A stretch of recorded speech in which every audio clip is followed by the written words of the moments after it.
Selamat pagi, senang sekali saya Rosmi Rahma kembali menjumpai Anda dalam program Redaksi 33. Kami akan menyajikan informasi penting untuk Anda dan berikut di antaranya. Kita awali Redaksi 33 edisi kali ini. Antisipasi kelangkaan bahan bakar minyak dan gas LPG jelang libur Natal dan Tahun Baru, Pertamina Kalimantan telah menyediakan stok hingga pelosok terluar. Berikut informasinya.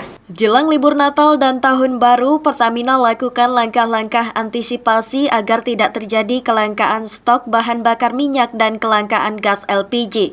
Diprediksi jumlah konsumsi bahan bakar minyak jenis premium akan mengalami kenaikan sebesar 1% dari jumlah kebutuhan harian 2.930 kiloliter. Petralet mengalami kenaikan 2% dari jumlah konsumsi normal harian 3.101 kiloliter.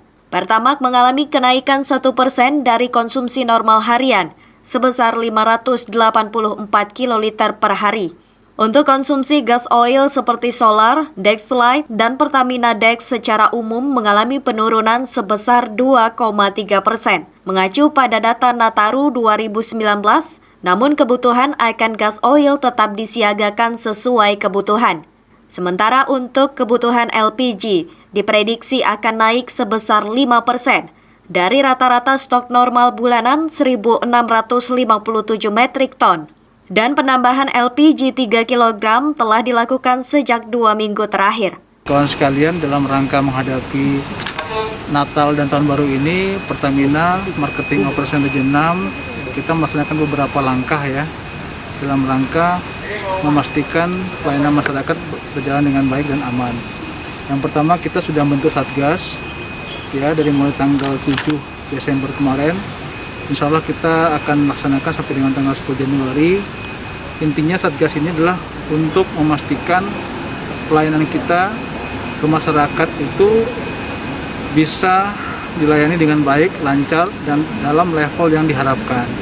Ya, kemudian berikutnya lagi kita juga berkoordinasi dengan instansi terkait ya, kepolisian, Pemda, LLAJR, Dinas Perhubungan untuk memastikan layanan kita berjalan dengan baik. Kemudian angkutan kita, mobil tangki ya, merah putih ataupun biru putih ini bisa jalan ke lokasi-lokasi dengan aman. Kemudian yang lainnya lagi kita mempersiapkan SPBU maupun lembaga penyalur kita lainnya supaya kondisi-kondisi tertentu ya, jalur wisata, kemudian poros-poros utama seperti Balikpapan Samarinda, kemudian Samarinda ke Berau itu aman ya. Jadi sehingga SPBU kita ada. Nah, kita mensiagakan semua SPBU yang ada di jalur utama tersebut tetap tersedia BBM-nya. Kemudian masyarakat juga yang lalu lalang dalam rangka wisata, mengunjungi keluarga, kemudian juga dalam rangka beribadah, itu bisa beribadah berpindah kota dengan baik, tentunya dengan ketersediaan BBM dan juga LPG yang di masyarakat. Dengan adanya upaya penambahan stok baik BBM dan LPG, diharapkan tidak terjadi kelangkaan di masyarakat pada perayaan Natal dan Tahun Baru mendatang. Dari Balikpapan, Muhammad Idris, tim Kaltim TV.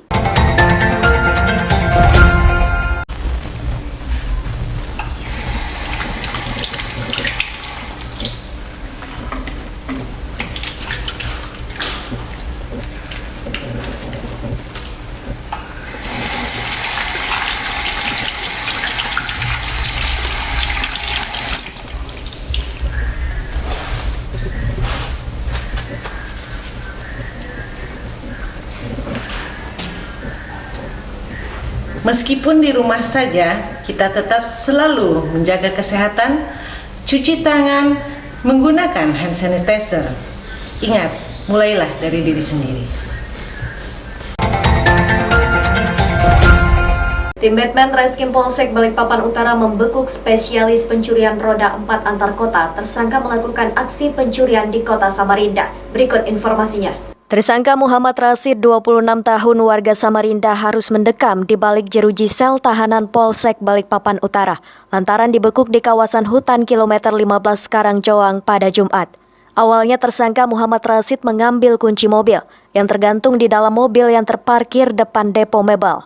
Saat malam, tersangka kembali ke mobil dan mengambil mobil dengan menghidupkan mobil dan langsung membawa kabur. Korban yang mengetahui langsung mengejar dengan sepeda motor. Tersangka menghentikan mobil di kilometer 15 dan lari ke dalam hutan. Polisi membekuk tersangka di dalam hutan tanpa perlawanan. Kesempatan sore ini kita akan rilis kasus pencurian mobil R4. Jadi kejadian jam 14 sekitar 14.30, pelaku ini mengambil kunci dulu. Jadi pelaku ini sudah melakukan observasi, pengintaian. Begitu ada lengah mobil, diambil kuncinya dulu. Setelah diambil kunci, sekitar jam 19.30 ada kesempatan baru mobil di start bunyi dibawa lari. Pada saat lari, TKP kan 1,5 TKP. Ketangkapnya di kilo 15. Karena korban dikejar dari anggota saya, anggota Batman sama pemilik mobil, karyawan pemilik mobil. Begitu dengar ada mobil dibawa lari, nah, korban langsung ada yang lapor sini, ada yang mengikuti mobil itu. Setelah dikejar di kilo 15, karena dia tidak bisa lari lagi, mobil ditaruh pinggir jalan. Dia lari ke hutan. Pada saat dia lari ke hutan, anggota Reskrim Polsek Balikpapan Utara beserta karyawan dan masyarakat ikut membantu mencari di hutan kilo 15. Alhamdulillah bisa ditemukan. Kemudian pelaku ini adalah spesialis R4. Di Samarinda seberang dia melakukan pencurian mobil R4 juga, sedan. Itu mobil. Motor Legend. Melalui apa? Ada yang jualkan. Ada yang nada. Oh gitu. Jadi memang sampai itu pesanan. Ya. Oke. Berapa harga mobilnya rata-rata dijual? 25. Baru 25. satu. Hah? Baru satu. Baru satu. Berapa? 25. 25. Oke. Sampean kerja kah, Mas? Nggak kerja. Uangnya buat apa? Dipakai aja.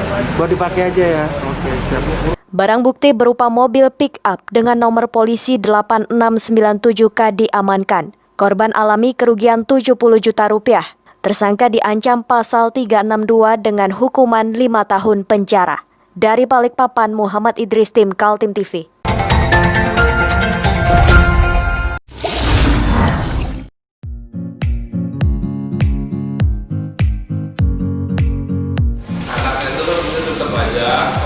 Cara mudah beriklan digital di Kaltim TV.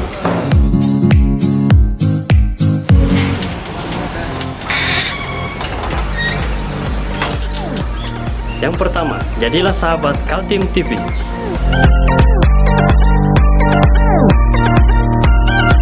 Dengan 1 juta rupiah, para sahabat mendapat 20 kali tayang di slot berita kamu.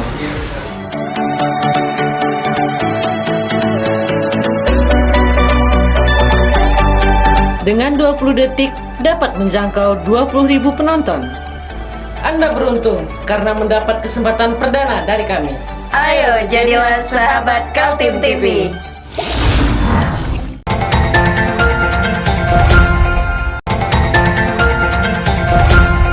Musyawarah Wilayah Partai Amanat Nasional Kalimantan berhasil menetapkan 1 orang nahkoda baru untuk memimpin partai 5 tahun ke depan. Sigit Wibowo dipilih secara bulat oleh tim formatur menggantikan Darlis Patalongi yang telah mengemban amanat selama 10 tahun. Suasana pandemi COVID-19 terasa dalam hajatan musyawarah wilayah Partai Amanat Nasional yang digelar di Ballroom Hotel Aston Samarinda. Peserta dibatasi hanya 50 orang di dalam ruang, sementara para simpatisan bisa menyaksikan secara virtual. Ketua Dewan Pengurus Pusat Zulkifli Hasan yang mengumumkan terpilihnya Sigit Wibowo menggantikan Darlis Patalongi. Sistem pemilihan ketua setelah melewati masa pendaftaran calon formatur di tingkat wilayah yang kemudian dibawa ke pengurus pusat. Bersama dengan Sigit Wibowo sebagai Ketua DPW PAN Kaltim yang juga Ketua Tim Formatur, didampingi Baharudin Demu dan Sofyan Zafar. Pesaing Sigit yakni Erwin Isharudin didaulat menjadi Majelis Pertimbangan Partai. Pertama begini, ini kan keputusan DPP dan memang musyul itu berbeda dari musyul-musyul sebelumnya. Kalau untuk tahun 2020 ini memang yang menentukan tim formatur dan ketua terpilih itu DPP. Nah, sebagai kader, selaku kader harus menghormati dan tunduk kepada apa yang diputuskan oleh DPP. Nah, begitu. Jadi ya ini keputusan DPP dan dihormati. Tidak boleh ada satupun kader di PAN, di Kaltim ini tidak tunduk kepada aturan yang sudah diputuskan oleh DPP. Harapannya Bang setelah terpilihnya ini sedikit Harapannya, pertama ini kan kalau harapannya insya Allah kami bersama dengan ketua terpilih ini kan pasti bahu-membahu bekerja sama dalam rangka untuk meningkatkan perolehan suara PAN di Kaltim. Dan saya kira insya Allah ya target kami harus naik. Sejumlah harapan muncul dari para kader-kader PAN, diantaranya berharap Sigit Wibowo yang kini Wakil Ketua DPRD Kaltim mampu menjadi lokomotif partai ke arah perubahan yang lebih baik. Selamat atas terpilihnya saudaraku Sigit Wibowo ST. Insya Allah kalau tidak ada arah pemerintah dia akan menjadi ketua DPRD Kaltim. Yang jelas harapan-harapan kami sebagai kader maupun sebagai pengurus sekaligus sebagai anggota DPRD Provinsi Kaltim agar supaya konsolidasi ditingkatkan.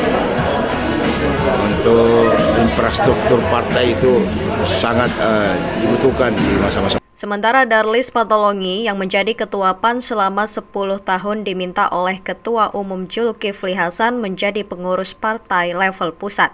Tim Kaltim TV Hardin melaporkan.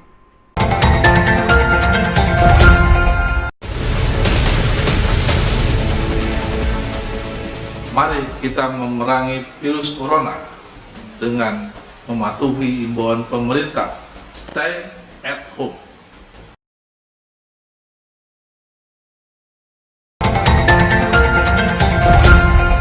Badan Narkotika Nasional Kota Balikpapan sepanjang tahun 2020 mengungkap sebanyak 8 kasus narkoba dengan tersangka 9 orang. Berikut informasinya. Bertempat di Aula BNN Kota Balikpapan pada Selasa pagi, Kepala BNNK Kota Balikpapan mengumumkan pengungkapan sepanjang tahun 2020.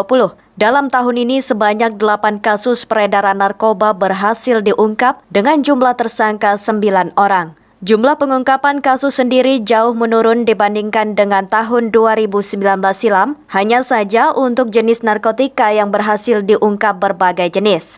Berbeda pada tahun sebelumnya, hanya jenis sabu-sabu. Kepala BNNK Balikpapan mengatakan pada tahun 2020, semua tersangka hanya pria dan sudah memenuhi target yang ada, di mana target yang diberikan hanya 4 kasus saja. Namun BNNK mampu mencapai 8 kasus pengungkapan narkoba di Kota Balikpapan. Kegiatan yang kami lakukan diantaranya adalah mulai dari pemberantasan dulu, karena pemberantasan itu biasanya yang banyak diminati. Jadi saya jelaskan bahwa seksi pemberantasan BNNK Kota Balikpapan telah melakukan 8 kasus dengan tersangka 9 orang, semuanya laki-laki tahun ini. Kalau tahun dulu ada perempuan, tahun ini tidak ada. Ini sebenarnya belum target, kami hanya target 4, ini adalah 100% lebihnya, karena kami bisa melakukan efisiensi anggaran sehingga bisa tercover 8 kasus. Kalau melihat jenis barang bukti, mungkin barang buktinya tidak sebanyak tahun 2019 yang lalu. 2020 ini cuma bervariatif. Rekan-rekan bisa melihat di sini kami sudah ada mengungkap ekstasi sekian banyak, juga ada tembakau sintetis. Kalau tahun dulu hanya kita jenis sabu-sabu. Keberhasilan BNNK Balikpapan tidak lepas dari kerjasamanya antara pihak kepolisian lainnya, termasuk masyarakat, untuk bersama memberantas peredaran narkoba. Dari Balikpapan, Muhammad Idris, Tim Kaltim TV.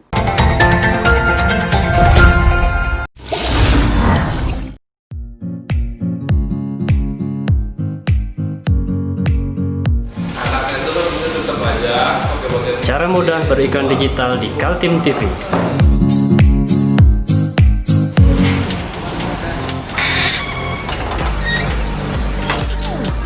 Yang pertama, jadilah sahabat Kaltim TV.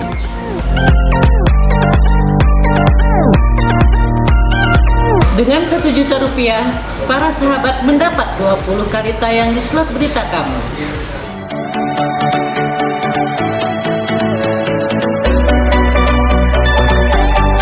dengan 20 detik dapat menjangkau 20.000 penonton. Anda beruntung karena mendapat kesempatan perdana dari kami. Ayo jadilah sahabat Kaltim TV.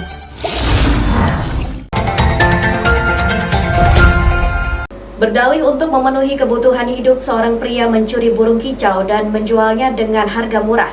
Atas perbuatannya, tersangka dibekuk polisi di rumahnya. Berikut informasinya. Muhammad Marzuki, 30 tahun, digiring petugas kepolisian Polsek Balikpapan Utara pada Rabu 23 Desember 2020 untuk mempertanggungjawabkan perbuatannya. Tersangka mencuri burung di kawasan Geraha Indah Balikpapan Utara pada 7 Desember 2020 sekitar pukul 18.30 WITA.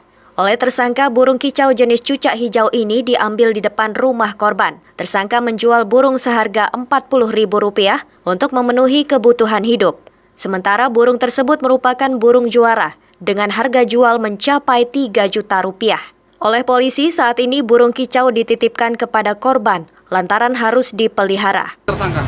Ya biasa, diintai dulu, begitu melihat di rumah kosong, nggak ada orang, diangkat sak sangkarnya. Itu aja modusnya. Dan memang kelihatannya memang pelaku ini tahu bahwa ini burung ada nilai harganya. Spesialis ya? Spesialis sih belum, tapi burung ini kebetulan ada nilainya. Burung yang sudah sekian kali juara dalam lomba. Mas, diincar sudah lama nggak? Diincarnya sudah lama? Incar apa? Burungnya sudah lama? Saya kebetulan aja itu. Kebetulan lewat. Saya Jual berapa burungnya, Mas? Hah? Dijual berapa? 40.000. 40.000. Sampai tahu nggak keluarganya sampai 3,5 juta? Enggak. Itu kamu sengket kah? Kamu sengket atau gimana? Jadi posisinya di mana burungnya? Ambil lagi ya. Di depan rumah. Depan rumah ya? Di Bres. Saat ini tersangka mendekam di balik jeruji sel tahanan Polsek Balikpapan Utara dengan pasal 363 Subsider 362 dengan ancaman hukuman 7 tahun penjara. Dari Balikpapan, Muhammad Idris, tim Kaltim TV.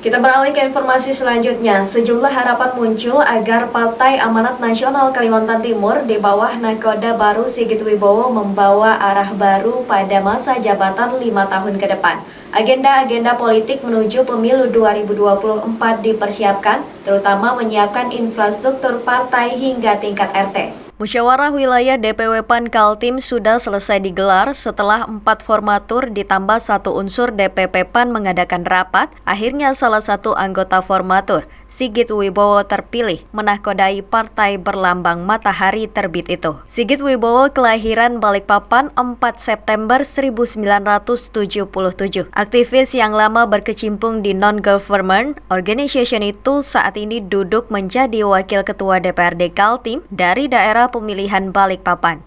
Ya tentu saja kami berharap pengurus baru bisa senantiasa meningkatkan solidaritasnya sesama kader, kemudian kepeduliannya kepada masyarakat sebagaimana apa yang disampaikan oleh ketua umum tadi, agar teman-teman menempatkan bahwa berpolitik itu adalah untuk kegiatan sosial kemasyarakatan. Jadi mudah-mudahan itu dipegang teguh sehingga semua kader bisa berpolitik melalui Partai Amanat Nasional dengan baik, tanpa melupakan amanah masyarakat, amanah rakyat, gitu ya. Baik yang duduk di legislatif maupun yang menjadi pengurus partai di semua tingkatan. Partai Amanat Nasional menempatkan 5 wakilnya di DPRD Kaltim sehingga berhak atas 1 kursi pimpinan. Partai ini pernah juga berjaya mengirim wakilnya ke DPR RI yakni Muhammad Yasin Kara pada periode tahun 2004 hingga 2009. Sigit Wibowo diharapkan mampu mengulang sukses menempatkan wakil PAN pada pemilu 2024. Dengan terpilihnya Pak Sigit ini harapannya seperti apa? Yang pertama ya kita ucapkan selamat atas terpilihnya saudaraku Sigit Wibowo ST. Insya Allah tidak ada hal perintah dia akan menjadi ketua DPD Kaltim.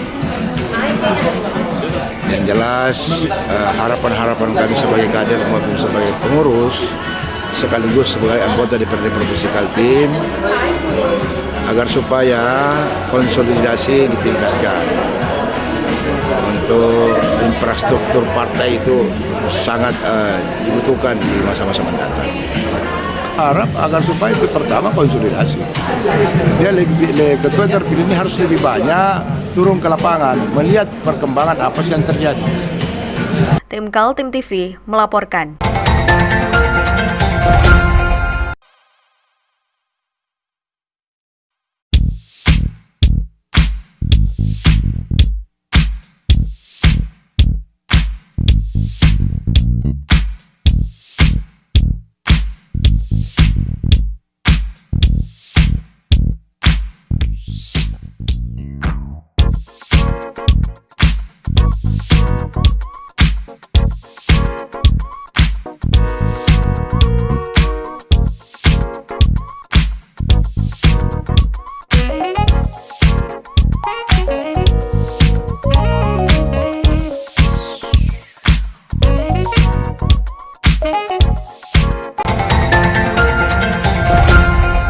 Tahun baru 2021 sudah di depan mata, tapi malam pergantian tahun kali ini tidak bisa dirayakan seperti tahun-tahun sebelumnya. Pemerintah dan Polri sepakat tidak ada kerumunan dalam malam pergantian tahun 2021. Tidak seperti tahun-tahun sebelumnya, di mana banyak keluarga sudah merencanakan liburan akhir tahun dengan mengunjungi tempat-tempat favorit bersama keluarga. Pada tahun ini, khususnya pada malam penutupan tahun, Gubernur bersama Polda Kaltim sudah sepakat tidak ada kerumunan karena berpotensi menjadi klaster penularan virus corona. Dari 10 kabupaten dan kota di Kalimantan Timur, kondisinya masih menunjukkan penularan virus yang mengkhawatirkan. Kota-kota itu adalah Samarinda dan Kutai Kartanegara yang masih tergolong paling gawat. Disusul Kutai Timur, Balikpapan, Bontang, dan Berau. Nyaris tak ada lagi kabupaten dan kota aman dari penularan virus di Kalimantan Timur. Untuk pengamanan tahun baru Pak, seperti apa? Kita pasti amankan. Kalau tahun baru kan ini kan agenda nasional, agenda tahunan ya. Kita akan melaksanakan operasi lilin biasanya. Operasi lilin dalam rangka menghadapi pengamanan Natal dan tahun baru. Itu kalau kemungkinan biasanya ini kan Pak ya, seperti yang terjadi tahun-tahun, pasti ada kerumunan di tepian. Ya, ini kan Pak Gubernur dan mengeluarkan edaran tuh nggak ada kerumunan. Kalau bisa tempat-tempat hiburan itu juga tidak menggunakan kegiatan-kegiatan yang mengakibatkan kumpulnya massa. Nah, surat edaran itu aja dilaksanakan. Nah, kita ikut mendisiplinkan itu. Berarti langsung ada pembubaran Pak ya? Pembubaran ya, kalau sudah mengumpul. Angka penularan virus corona di Kaltim menurut rilis tanggal 7 Desember dari Satgas COVID-19 menyebutkan kumulatif se-Kaltim yang pernah terinfeksi virus sudah mencapai 21.107 orang. Kemudian sebanyak 17.933 sembuh dan jumlah pasien positif meninggal dunia 611 orang.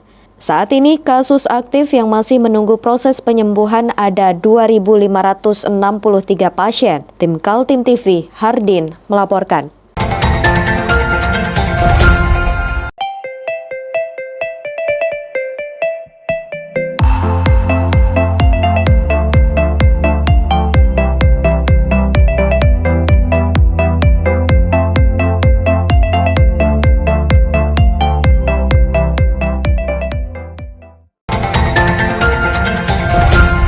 Demikian redaksi 33 edisi kali ini. Informasi lainnya dapat Anda simak melalui situs website kami www.kaltim.tv, channel YouTube dan fanpage Facebook Kaltim TV.